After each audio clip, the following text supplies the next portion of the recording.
Now, for the latest and more analysis on the situation in Somalia, CCTV's Hirmoge joins us from Somalia's capital, Mogadishu, and we're also joined in studio by Mwendwa, a security analyst. Welcome to Africa Live. Thank you.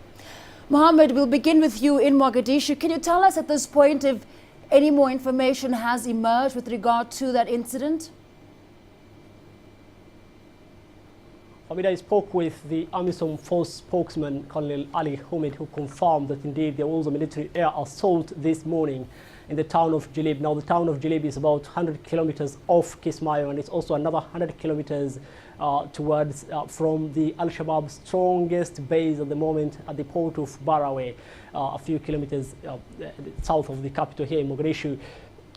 Colonel Ali told me that they are still waiting for situation reports and will know the situation as the story develops overnight, and by tomorrow morning they'll be able to respond to the media and to the public on what actually transpired between the KDF.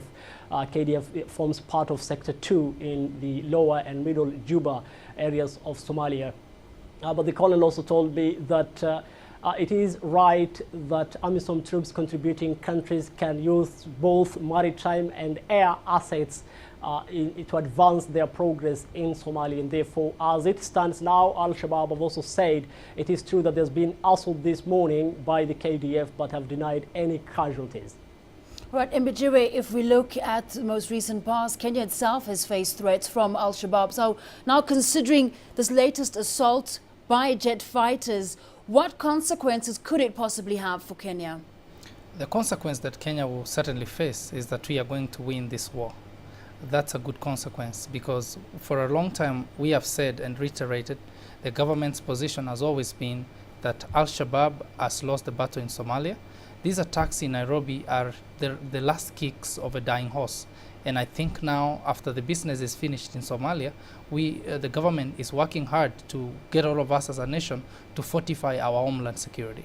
Now, Mwendwa has said that Al-Shabaab essentially is dying out in Somalia. Is that the case in Mogadishu, for instance? What is the security situation in the capital?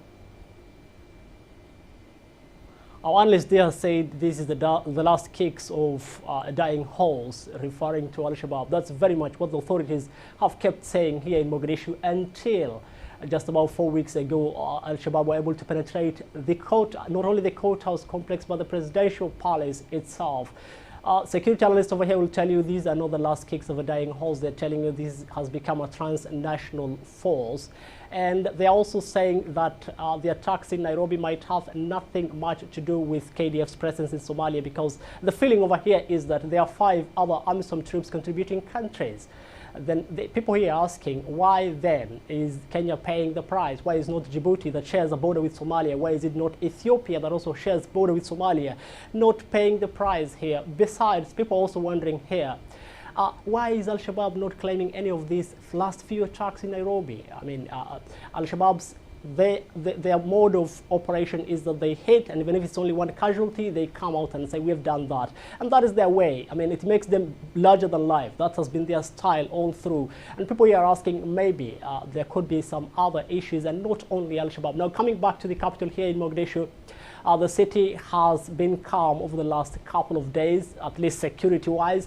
But politically, there's been some tension. In Parliament today, the Interior Minister survived a vote of no confidence motion that was presented 2 weeks ago. He was grilled, not only him, but also the security minister, together with all the other security heads, following a flare-up in security that led to the killing of 2 members of parliament. A third one got injured, and just about a week ago, a big blast that led to the killing of a city official.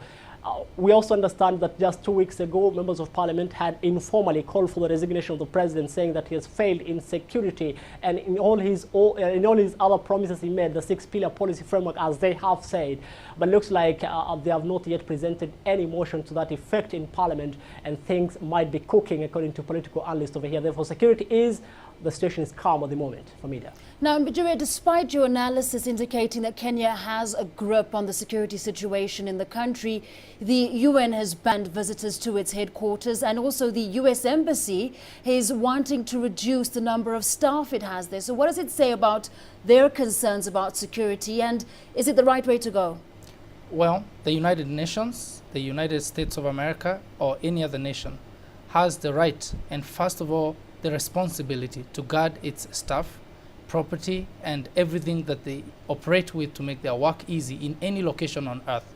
So they have their right, and it's their right to do whatever they have to do to keep their property and their staff and personnel safe.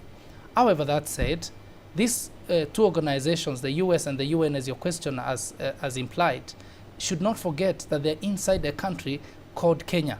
And even if they asked all their staff to move from the quarters where they live and go and live inside the United Nations offices in Nairobi, or go and live within the United States offices in Nairobi, still they will be in a country where terrorists and terrorism is is on rampage all over in the streets. And so I would ask these two organizations, big, and we know this, the US and the UN are big, you know, it's a big country, it's a big organization. They need to join forces with Kenyan security forces and do more than just hibernate, because if they tell their staff, you don't come to office and there is no entry now in our property, what they are doing is hibernating, is hiding from the problem. And sooner, if all the terrorists were to come and kill everybody in Nairobi, then they will certainly end up going into their offices, they will end up into their embassies, and they will kill them as well. So we ask them to take a more proactive approach and help us as a nation contain this problem. Now, Mwendwa, you call it a hibernation, and towards the end of last week, we saw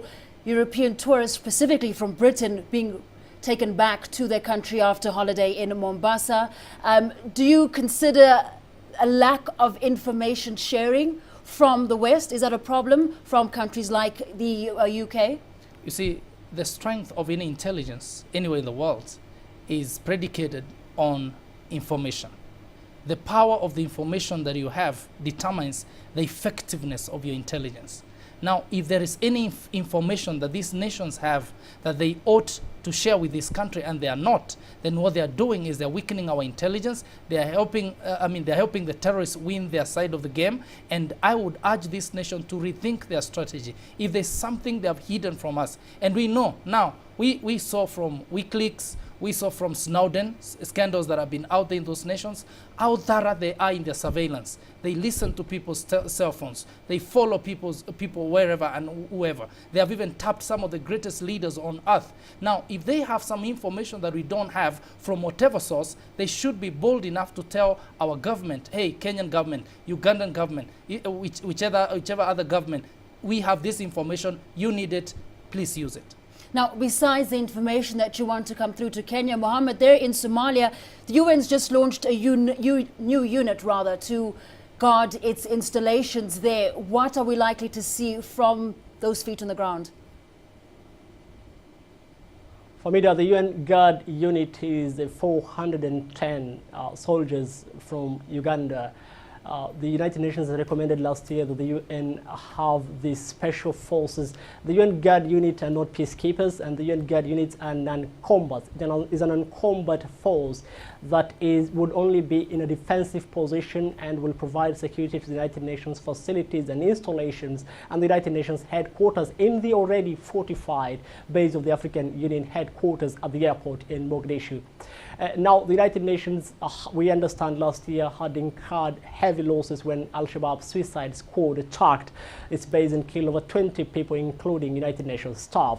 And therefore, we also understand that though United Nations says today that they are not ready to live here, we also understand that Ambassador Nicholas K., the United Nations Special Envoy to Somalia, had hinted a few weeks ago in Washington that if the United Nations incurs further losses, if the United Nations is hit and attacked again, then that could probably lead to withdrawal of the United Nations. Therefore, looking from that angle, it tells us that the United Nations would only want to strengthen their force, and therefore this guard unit will not provide any other peacekeeping effort. It's an non-combat force, and they will only be stationed to guard the United Nations installations, personnel, and facilities.